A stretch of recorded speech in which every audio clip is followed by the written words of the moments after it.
नमस्कार साथियों। हम लोग पिछले वीडियो में हमने स्वर की चर्चा की थी और हमने एक टेबल बीच में छोड़ दिया था उसको। और ये हिंदी का दूसरा वीडियो है जो हम लोग स्वरों की चर्चा कर रहे थे। पिछले वीडियो में हमने मात्रा या उच्चारण के आधार पर स्वर देख लिए थे, उनकी परिभाषाएं भी हमने देख ली थी।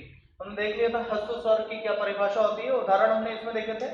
हमने इसमें आगे देख चुके थे दीर्घ स्वर क्या होते हैं और उनके उदाहरण, और हम देख चुके थे क्लुप्त स्वर क्या होते हैं और उनके एग्जाम्पल की भी चर्चा हमने कर ली थी। और हमने ये भी चर्चा की थी कि क्लुप्त स्वर का प्रयोग अब नहीं किया जाता है, ये पुरानी वैदिक हिंदी में इसका प्रयोग होता था। लेकिन अगर आपने कभी रामचरितमानस पढ़ी हो तो वहां कहीं कहीं क्लुप्त स्वर की चर्चा की जाती है, और उसमें हिंदी के जो गिनती है उसका जो 3 अक्षर बनता है, 3 उसकी तरफ क्लुप्त स्वर का उपयोग कहीं ना कहीं किया जाता है। तो हम लोग सेकेंड वाले उस पर आ रहे हैं, नंबर 2 पर, इसमें कि जीव के प्रयोग के आधार पर स्वर कितने प्रकार के होंगे। तो जीव के प्रयोग के आधार पर स्वर कितने प्रकार के होंगे।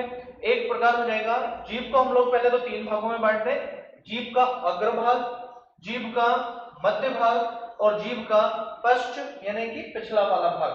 अब इनके एग्जाम्पल और परिभाषाओं की चर्चा अगर की जाए तो लिख लीजिए, इनकी परिभाषा लिख लीजिए। सबसे पहले अग्र वाले उसकी परिभाषा लिखी है कि वे स्वर जिनका जिनका उपयोग जीव के अगले वाले भाग से किया जाता है वे अग्र स्वर कहलाते हैं। जैसे कि यहाँ लिख दिए मैंने कुछ एग्जांपल, आप अलग से लिख लीजिएगा, थोड़ा ठीक से दिखाई नहीं दे रहा है वो। तो अग्र स्वर के एग्जांपल हो जाएंगे यहाँ छोटी ई, बड़ी ई, ए और आई। ये 4 उदाहरण उसके हो जाएंगे। सेकेंड वाली डेफिनेशन लिखिए दूसरे की, नंबर 2, मध्य स्वर। तो जीव के मध्य वाले भाग से जिन स्वरों का उच्चारण होता है वे मध्य स्वर कहलाते हैं, और इसका एक उदाहरण हो जाएगा छोटा आ। मैं यहाँ पे और उसको लिख रहा हूं, ये अग्र स्वर हो जाएंगे, ये मध्य स्वर हो जाएंगे, और ये लास्ट वाला हो जाएगा पश्च स्वर। तो जीव के पिछले वाले भाग से जिन स्वरों का उच्चारण किया जाता है वे पश्च स्वर कहलाते हैं। उदाहरण देख लीजिए, बड़ा आ, छोटा ऊ, बड़ा ऊ, ओ और औ, ये हो जाएंगे इसके उदाहरण सभी। यहां से मैं इनको मिटाता हूं, फिर आगे चलते हैं हम लोग नंबर 3 वाले उदाहरण पर चले कि स्वरों का तीसरा प्रकार कौन सा होगा। जो वर्गीकरण हम लोग कर रहे थे, मुख द्वार के आधार पर स्वरों का वर्गीकरण। तो मुख द्वार के आधार पर स्वरों का वर्गीकरण हमने 4 प्रकार का देखा था। सबसे पहला प्रकार था उसमें नंबर 1 विपृत। मैं फिर से इसको यहां लिख रहा हूं, आप लिखते जाइएगा मेरे साथ साथ, विपृत स्वर। और विपृत का मतलब यहां होता है ओपन, ये भी याद रखना, इंग्लिश में याद रखेंगे थोड़ा सा ठीक रहेगा उसको। विपृत स्वर यानी ओपन। तो वे स्वर जिनके उच्चारण में मुंह आधा खुला होता हो, जिनके उच्चारण में मुंह आधा खुला रहता है, इसलिए ओपन लिखा है। और ये विपृत का अर्थ ही होता है खुला हुआ, मुंह खुला हुआ होता है, तो वो कहलाते हैं विपृत स्वर। या उदाहरण देख लीजिए आप इसमें, इसका एग्जांपल हो जाएगा बड़ा आ। सेकेंड वाली डेफिनेशन पर आ जाइए, नंबर 2 हो जाएगा इसमें अर्ध विपृत। एक चीज गलत बोल दी है मैंने, उसको सुधार लीजिएगा आप। यहाँ अर्ध विपृत का मतलब होता है हाफ ओपन, आधा खुला, और विपृत का मतलब होता है पूरा खुला। फिर से देख लीजिए, फिर से सुनिए डेफिनेशन, फिर से उसको करेक्ट कर लीजिए। विपृत का अर्थ होता है वे स्वर जिनके उच्चारण में मुंह पूरा खुला होता है, और उसका एग्जांपल हो जाएगा यहाँ बड़ा आ। सेकेंड वाला देखिए दूसरे की डेफिनेशन, अर्ध विपृत। अर्ध विपृत यानी हाफ ओपन, वे स्वर जिनके उच्चारण में मुंह आधा खुला होता है। इसके कुछ एग्जांपल हो जाएंगे, उदाहरण लिख लीजिए इसके, छोटा आ, ए और औ। ये सेकेंड वाले के एग्जांपल हो गए अर्ध विपृत के। तो ये विपृत और अर्ध विपृत 2 कंप्लीट हो गए यहाँ। थर्ड वाले पर आ जाइए, नंबर 3 है संवृत। संवृत नंबर तीसरा प्रकार, यहाँ लिख रहा हूं मैं उसको, संवृत या संवृत का मतलब होता है क्लोज। वे स्वर जिनके उच्चारण में मुंह लगभग बंद रहता है वे कहलाते हैं संवृत। और इसके एग्जांपल हो जाएंगे छोटी ई, बड़ी ई, छोटा ऊ और बड़ा ऊ। ये 4 इसके उदाहरण हो जाएंगे परिभाषाओं सहित। अगले पर आ जाइए, जैसे विपृत था वैसे ही हो जाएगा अर्ध संवृत। तो अर्ध संवृत का मतलब होगा हाफ क्लोज। तो यहाँ इसकी परिभाषा हो जाएगी वे स्वर जिनके उच्चारण में मुंह आधा बंद रहता है। कुछ एग्जांपल है इसके, एग्जांपल लिख लीजिए ए और ओ। ये कंप्लीट होता है यह टॉपिक। मुख द्वार के आधार पर स्वरों का वर्गीकरण, ये तीसरा प्रकार हमारे यहाँ कंप्लीट हो जाता है, इसलिए मैं इसको यहाँ से हटा देता हूँ। अब बढ़ रहे हैं और आगे नंबर 4 की तरफ। होठों के आधार पर स्वरों का वर्गीकरण, यानी हमारे जो होठ है उसके आधार पर स्वरों का वर्गीकरण क्या होगा, तो वो दो प्रकार का होता है। एक होता है अवृतमुखी और दूसरा होता है वृत्तमुखी। यानी वे स्वर, फर्स्ट वाले की डेफिनेशन पर आ जाइए। पहले अवृतमुखी की परिभाषा लिखिए, वे स्वर जिनके उच्चारण में हमारे होठ गोल या वृत्ताकार नहीं होते हैं वे कहलाते हैं अवृतमुखी। शब्द पर जाइए केवल, अवृतमुखी। अवृत यानी जो सर्कल नहीं हो, यानी गोल नहीं हो, वृत्त नहीं हो और कौन नहीं हो, मुंह। हमारे जो होठ है वो गोल आकार के नहीं हो। जैसे कौन कौन से ऐसे स्वर हैं जिनके उच्चारण में वृत्त अवृत होंगे, हमारे जो मुंह है वो, तो देख लीजिए आप, आ, छोटा आ, बड़ा आ, इसको डायरेक्ट बोलिए आ, ई, तो ऊ में तो हो रहा है ऊ, फिर ए, आई, फिर ओ में हो रहा है और औ में भी हो रहा है, तो हम चारों को छोड़ रहे हैं हम लोग, बाकी एग्जांपल हो जाएंगे इसके अंतर्गत। तो सेकंड वाले की डेफिनेशन क्या लिख देंगे फिर हम लोग, वृत्तमुखी पर आ जाइए नंबर 2, वृत्तमुखी। तो वृत्तमुखी मतलब यहाँ होता है सर्कल यानी कि गोल। तो वृत्तमुखी में क्या हो जाएंगे उदाहरण या डेफिनेशन पर आ जाइए पहले, वे स्वर जिनके उच्चारण में होठ गोल हो जाते हैं वृत्तमुखी कहलाता है, ये इंपॉर्टेंट है।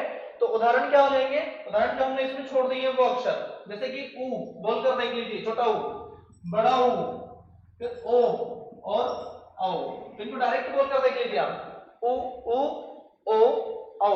इन चारों स्वरों के उच्चारण में हमारा जो होठ है वो गोल हो जाता है, इसलिए कहलाते हैं वृत्तमुखी। चलिए 4-5 प्रकार कंप्लीट हो गए। 4 आगे की तरफ बढ़े। नाक व मुंह से हवा या वायु निकलने के आधार पर स्वरों का वर्गीकरण। तो इसमें इस आधार पर भी दो प्रकार के हैं। पहला हो जाएगा निर्नुनासिक, नोट्स साथ में बनाते जाइएगा, मेरे साथ इसकी परिभाषा लिखते जाइए। निर्नुनासिक वे स्वर जिनके उच्चारण में वायु या हवा केवल मुंह से निकलती है। फिर से सुनिए, वे स्वर जिनके उच्चारण में वायु या हवा केवल मुंह से निकलती है निर्नुनासिक कहलाते हैं। वैसे कौन से स्वर हैं, आइए देख लें। छोटा आ, बड़ा आ और छोटी ई, ये तीन ऐसे स्वर हैं जिनके उच्चारण में हवा केवल मुंह से निकलती है, वो हो जाएंगे निर्नुनासिक स्वर। सेकेंड नंबर, दूसरी परिभाषा है इसकी, नंबर 2 अनुनासिक, अनुनासिक स्वर। तो अनुनासिक स्वर कौन से होंगे, अनुनासिक स्वर वे स्वर होंगे जिनके उच्चारण में मुंह और नाक दोनों से हवा एक साथ निकलती है। तो कौन से हो सकते हैं, वो हो सकते हैं ये तीनों ही, आ, बड़ा आ, ई, लेकिन इन पर अगर चंद्रकार बिंदी लगा दी जाए तीनों पर तो ये कहलाएंगे अनुनासिक स्वर। मोस्ट इंपोर्टेंट है ये। और उसके बाद फिर हम आगे चले तो लास्ट वाला जो दिखाई दे रहा है घोषत्व के आधार पर स्वरों का वर्गीकरण। ध्यान रखिएगा, घोषत्व का अर्थ होता है यहाँ हमारे गले में कंपन या स्वर तंत्रियों में कंपन। तो सभी स्वर, जितने भी स्वर हैं पूरे, वो सभी स्वर इसके उदाहरण हो जाएंगे। सभी स्वरों का जो कंपन है वह हमारी स्वर तंत्रियों के कारण होता है या स्वर तंत्रियों से होता है। तो ये पूरा चार्ट कंप्लीट है स्वरों का, उम्मीद करें आपको समझ में आया होगा। अब एक और छोटा सा और टॉपिक इसके आगे देख लीजिए, यहाँ व्यंजन। तो दूसरा प्रकार हमने वर्णों की चर्चा की थी, व्यंजन। परिभाषा, सबसे पहले परिभाषा, क्योंकि मेंस के एग्जाम में तो परिभाषाओं पर ही बहुत कुछ डिपेंड है। 3 नंबर का क्वेश्चन हो, 5 नंबर का क्वेश्चन हो, तो परिभाषाओं का तो अपना एक महत्व है। तो परिभाषा लिख लीजिए पहले तो व्यंजन की, वे वर्ण जिनके उच्चारण में स्वर वर्ण की सहायता ली जाती है। लिख रहा हूं मैं, देखिएगा, वे वर्ण जिनके उच्चारण में स्वर वर्ण की सहायता ली जाती है, व्यंजन कहलाते हैं। एक और परिभाषा, एक तो ये हो गई परिभाषा, वे वर्ण जिनके उच्चारण में स्वर वर्ण की सहायता ली जाती है। दूसरा, बिना स्वरों की सहायता से व्यंजन वर्णों को नहीं बोला जा सकता। यह आम बोलचाल की परिभाषा हो जाएगी।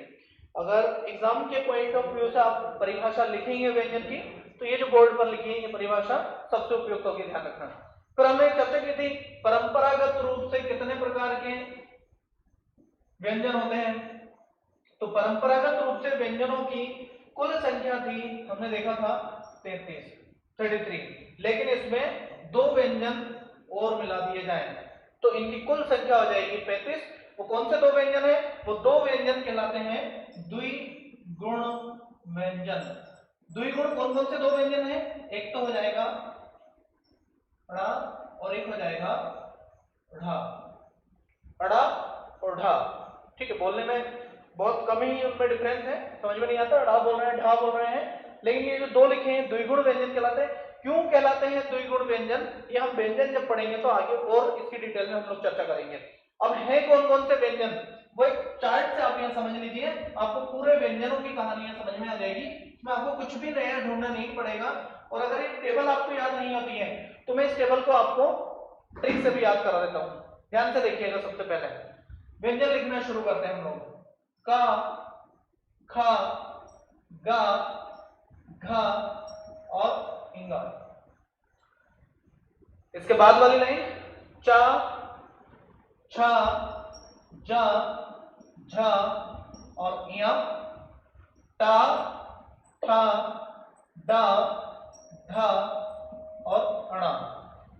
ता, था, दा, धा, ना और पा, फा, बा, भा और मा।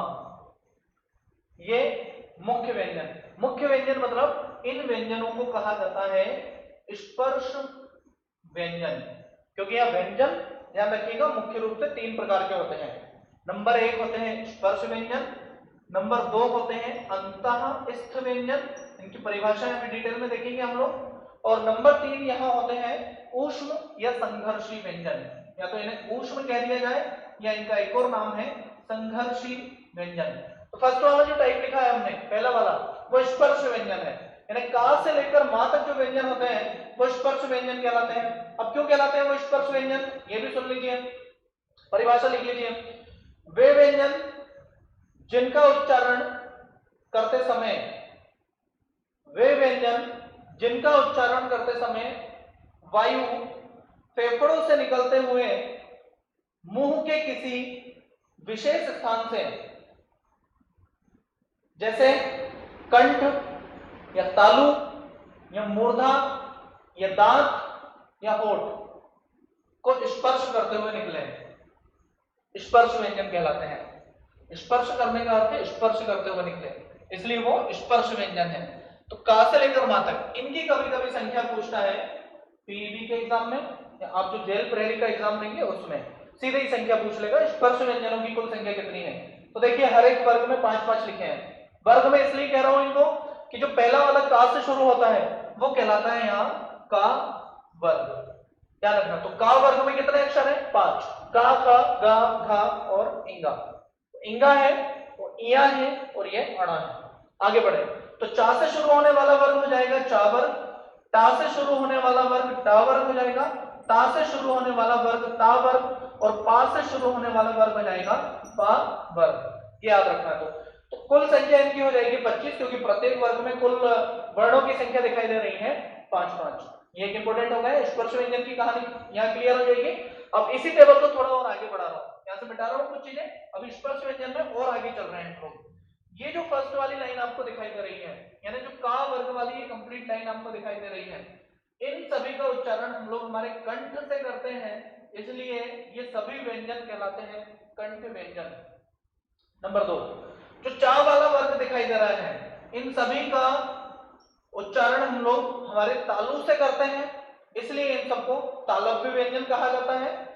जो टा वाला वर्ग दिखाई दे रहा है, इन सभी का उच्चारण हम लोग हमारी मूर्धा से करते हैं। मूर्धा एक शब्द याद रखिएगा, बाद में चर्चा करेंगे कि होता क्या है। मूर्धा से करते हैं, इसलिए मूर्धन्य व्यंजन कहलाते हैं।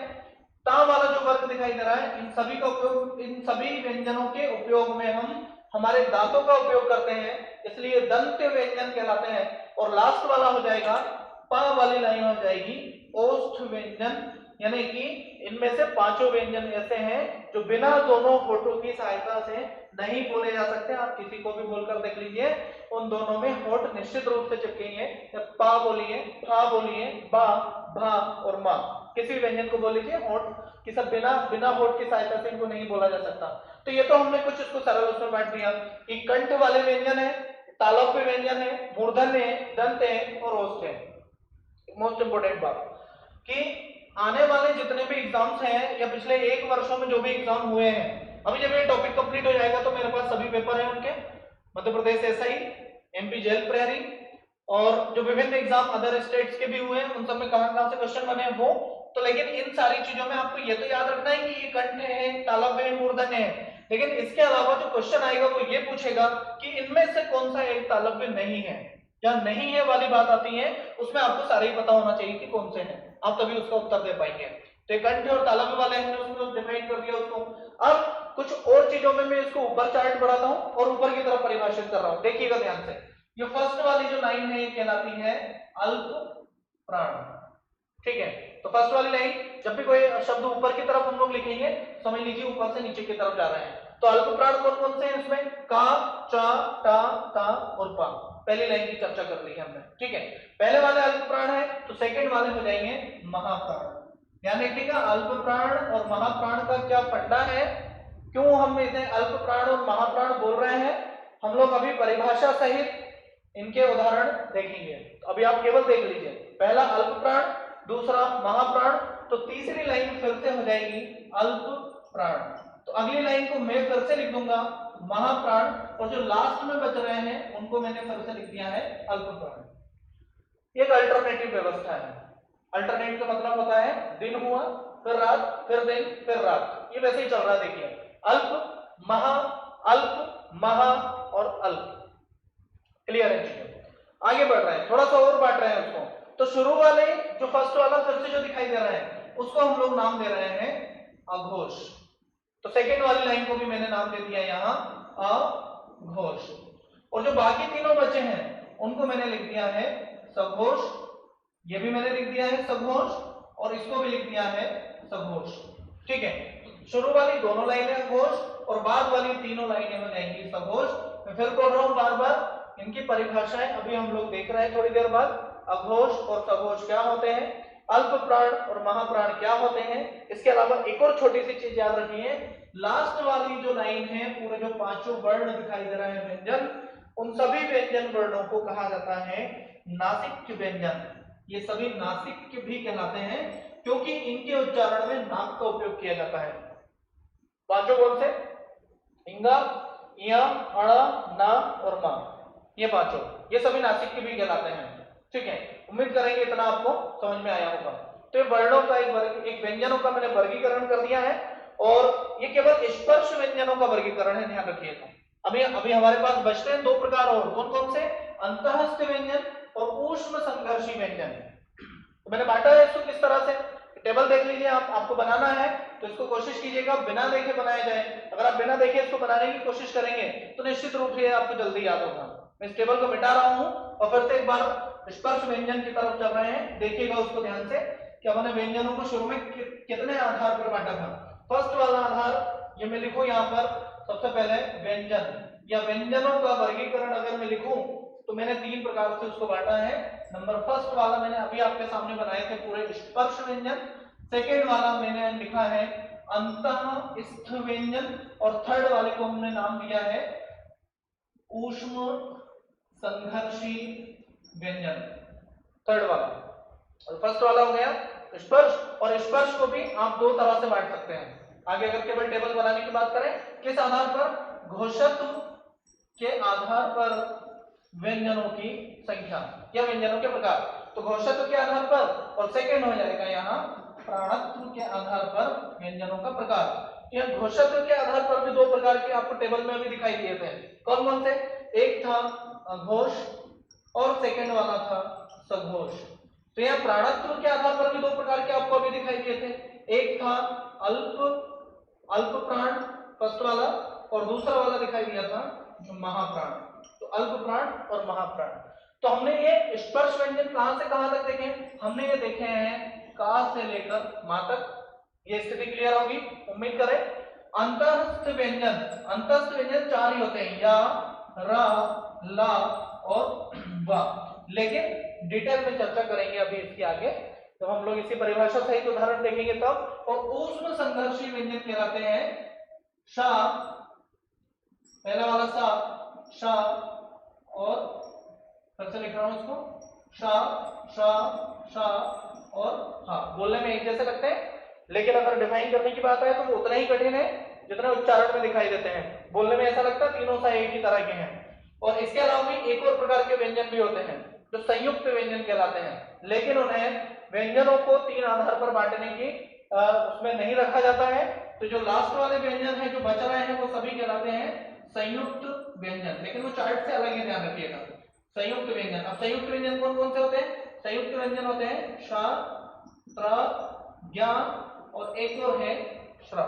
ये चार व्यंजन कहलाते हैं संयुक्त व्यंजन। डिटेल में इन सभी की हम लोग चर्चा करेंगे अगले वीडियो में।